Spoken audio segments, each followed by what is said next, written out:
আমি জানি আমি আবারও জিতবো আপনাদের শুভেচ্ছা আশীর্বাদ নিয়ে, কিন্তু আমি লোকসভার প্রার্থী হতে চাই না, আমি বুথের প্রার্থী হতে চাই। প্রত্যেকটি বুথ থেকে আমাকে এমন করে জেতান, ভারতীয় জনতা পার্টির মুখের উপরে এমন জবাব দিন যে পশ্চিমবঙ্গের দিকে ঘুরে তাকালে 10 কোটি মানুষ আপনাকে এমন জবাব দেবে যে আগামী দিনে প্রার্থী খুঁজে পাওয়ার লোক পাওয়া যাবে না। তাই আপনাদের কাছে আবারও বলি, আমি এসেছি আপনাদের দরজায় তৃতীয়বারের জন্য। মমতা বন্দ্যোপাধ্যায়কে আশীর্বাদ করে আপনারা আবারও আমায় 42টি আসনের মধ্যে জয়নগর লোকসভা কেন্দ্রকে সর্বোচ্চ ভোটে জয়লাভ করান, ডায়মন্ড হারবারের পরে। কারণ আমি জানি ডায়মন্ড হারবার সব থেকে বেশি পাবে, যদিও শওকত বলছে আপনার স্থান দ্বিতীয় হবে। আমি আমার বক্তব্যকে দীর্ঘায়িত করব না, কারণ 2019-এ আমি দ্বিতীয়ই হয়েছিলাম সারা পশ্চিমবঙ্গ থেকে। আমার এমপি ল্যাডের টাকা সব সময় শওকতকে দিয়েছি, আর শওকতের কাছে আমি কৃতজ্ঞ। কোনো ছোট কাজ আমার এমপি ল্যাডের টাকায় হয়নি, সব সময় বড় বড় কাজ। আমি একদিন থাকবো কিনা জানি না, কিন্তু লোকসভার সদস্য হিসেবে যে কাজ করেছি তার ফলক থেকে যাবে। আপনারা একদিন দেখাতে পারবেন প্রতিমা মণ্ডল এই কাজটুকু করে দিয়ে গেছে। কিন্তু ভারতীয় জনতা পার্টি, আপনারা সকলে দেখছেন সেই ভারতীয় জনতা পার্টি যে এনআরসির মাধ্যমে ঠিক লোকসভা নির্বাচনের আগে সিএ এর মাধ্যমে আপনাদের মনে এক ভয় ঢোকানোর চেষ্টা করছে যে এই রাজ্যে আপনি থাকতে পারবেন কিনা, এই দেশে আপনি থাকতে পারবেন কিনা। মানুষকে ভয় দেখাচ্ছে এমনই যে আপনি জানেন যে বনগাঁ লোকসভা কেন্দ্র থেকে যিনি জয়ী হয়েছিলেন, যিনি লোকসভার সদস্য বর্তমানে প্রার্থী, তিনি বলছেন তিনি আগে আবেদন করবেন ভারতের নাগরিক হওয়ার জন্য। কিন্তু মমতা বন্দ্যোপাধ্যায় বলছে যে আমার দেহে যতক্ষণ প্রাণ আছে, আমার দেহে যতক্ষণ আমার ধমনীতে রক্ত সংবহিত হয়, আমার যতদিন নিঃশ্বাস প্রশ্বাস চলে, এই বাংলার কোনো মানুষকে ডিটেনশন ক্যাম্পে থাকতে দেবে না আমি। আমার বাংলার সকল মানুষ তারা তো ভোটাধিকার প্রয়োগ করে, তাদের কাছে আধার কার্ড আছে, ভোটার কার্ড আছে, রেশন কার্ড আছে। তাহলে দ্বিতীয়বার তৃতীয়বার কেনই বা মানুষকে ভয় দেখানো, কেনই বা তারা বলবে যে আমি এই ভারতের নাগরিক?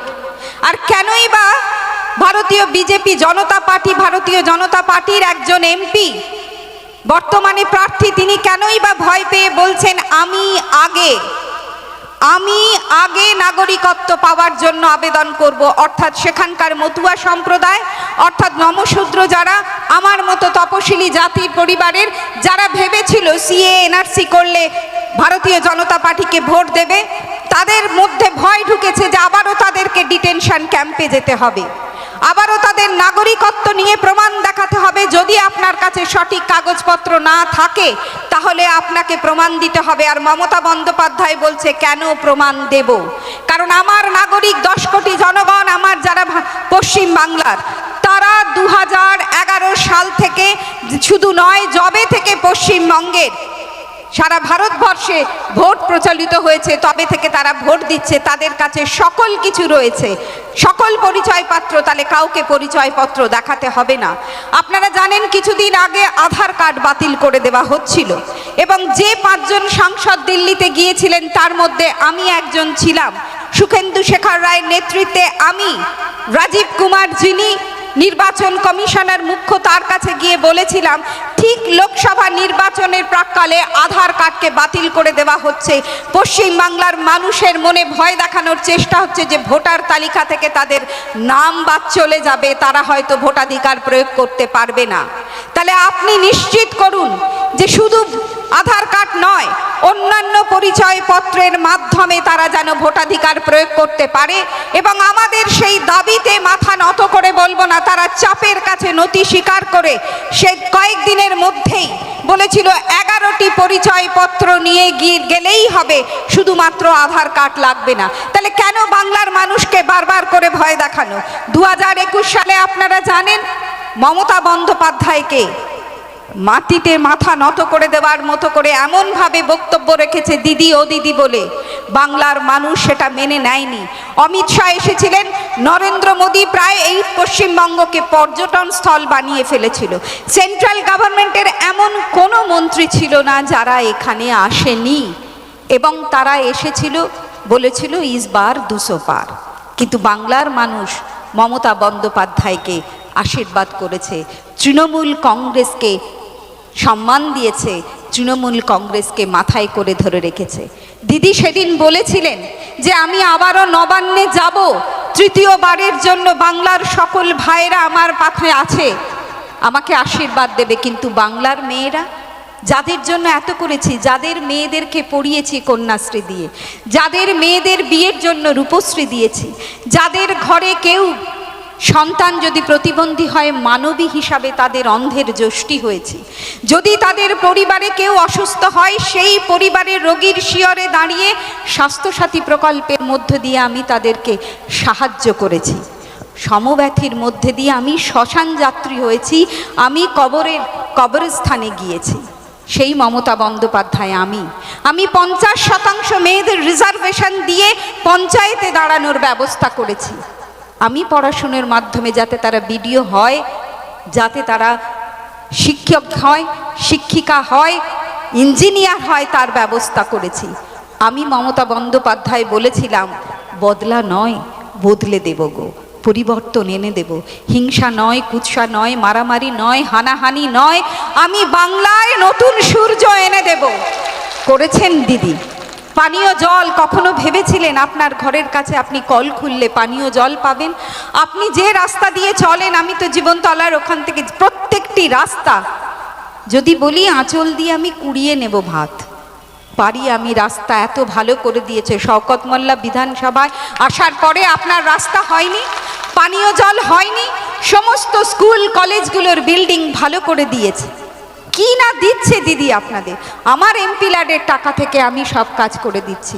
আর মমতা বন্দ্যোপাধ্যায় সেই নেত্রী, বিধানসভার নির্বাচনের সময় তিনিও কিন্তু 33% যাতে রিজার্ভেশন হয় সেই কথা মাথায় রেখে নমিনেশন দিচ্ছেন।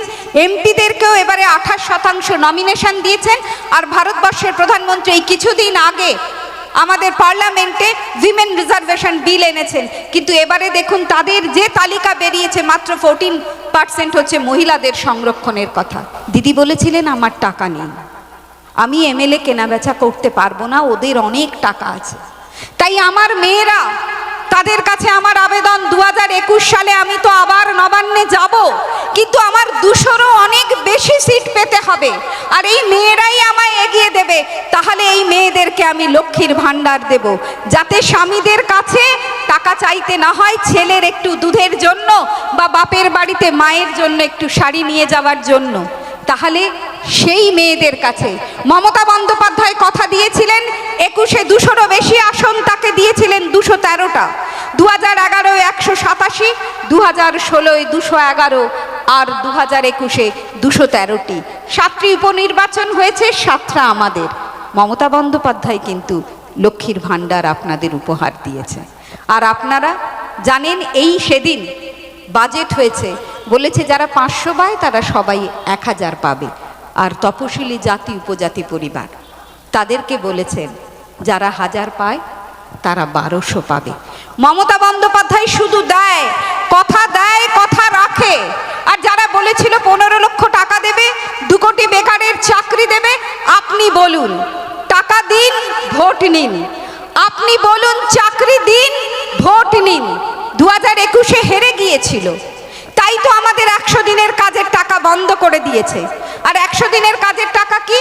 Mahatma Gandhi national rural employment guarantee act, guarantee অর্থাৎ ভারত সরকার গ্যারান্টি দিচ্ছে যে গ্রাম বাংলার দরিদ্র মানুষ যারা আছে তাদেরকে 100 দিনের কাজের মাধ্যমে অন্ন তুলে দেবে।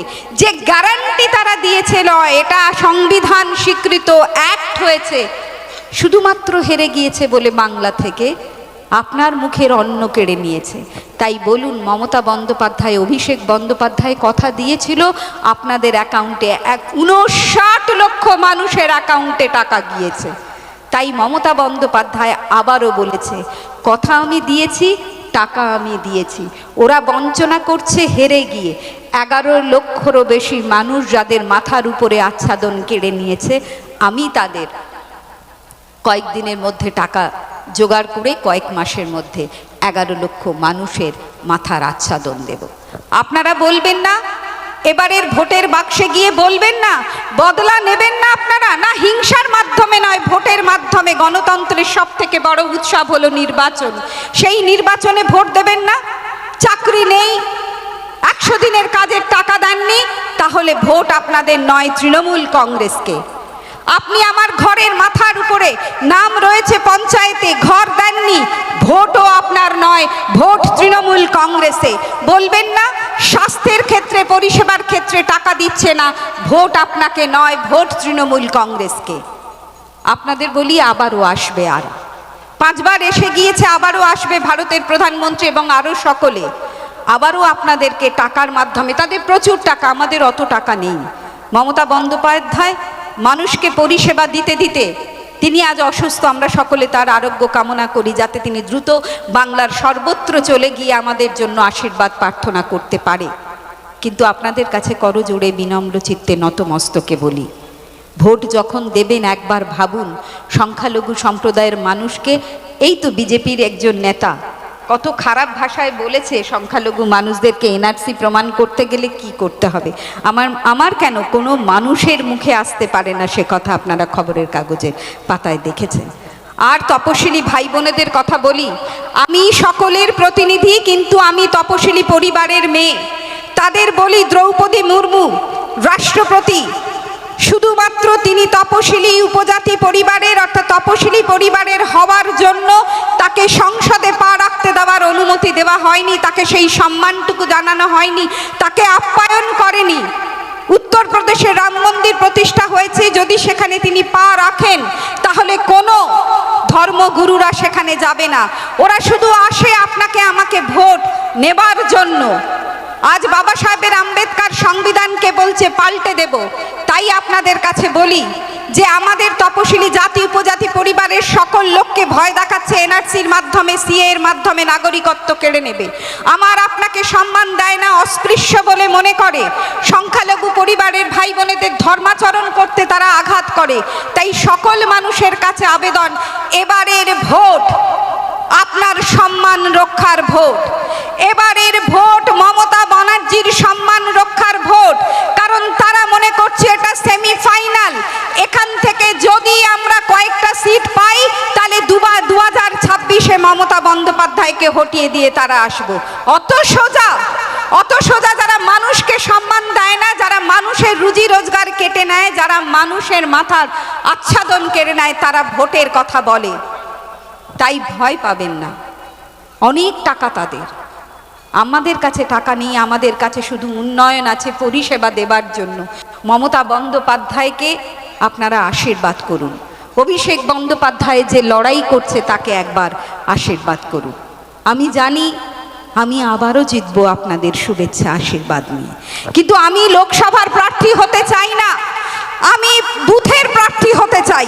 প্রত্যেকটি বুথ থেকে আমাকে এমন করে জেতান, ভারতীয় জনতা পার্টির মুখের উপরে এমন জবাব দিন যে পশ্চিমবঙ্গের দিকে ঘুরে তাকালে 10 কোটি মানুষ আপনাকে এমন জবাব দেবে যে আগামী দিনে প্রার্থী খুঁজে পাওয়ার লোক পাওয়া যাবে না। তাই আপনাদের কাছে আবারও বলি, আমি এসেছি আপনাদের দরজায় তৃতীয়বারের জন্য। মমতা বন্দ্যোপাধ্যায়কে আশীর্বাদ করে আপনারা আবারও আমায় 42টি আসনের মধ্যে জয়নগর লোকসভা কেন্দ্রকে সর্বোচ্চ ভোটে জয়লাভ করান, ডায়মন্ড হারবারের পরে। কারণ আমি জানি ডায়মন্ড হারবার সব থেকে বেশি পাবে, যদিও শওকত বলছে আপনার স্থান দ্বিতীয় হবে। আমি আমার বক্তব্যকে দীর্ঘায়িত করব না, কারণ 2019-এ আমি দ্বিতীয়ই হয়েছিলাম সারা পশ্চিমবঙ্গ থেকে। আমার এমপি ল্যাডের টাকা সব সময় শওকতকে দিয়েছি, আর শওকতের কাছে আমি কৃতজ্ঞ। কোনো ছোট কাজ আমার এমপি ল্যাডের টাকায় হয়নি, সব সময় বড় বড় কাজ। আমি একদিন থাকবো কিনা জানি না, কিন্তু লোকসভার সদস্য হিসেবে যে কাজ করেছি তার ফলক থেকে যাবে। আপনারা একদিন দেখাতে পারবেন প্রতিমা মণ্ডল এই কাজটুকু করে দিয়ে গেছে। সকলে ভালো থাকুন, আপনাদের সকলের সুস্থতা কামনা করি। আবারও দেখা হবে, আর লোকসভায় আপনাদের জন্য যা দাবি তা তো আমি তুলবই, আর এখানকার সকল কাজ আমি করব। ভালো থাকুন সকল। ধন্যবাদ প্রতিমাদিকে, মূল্যবান বক্তব্য রেখেছেন। সবাই বসবে।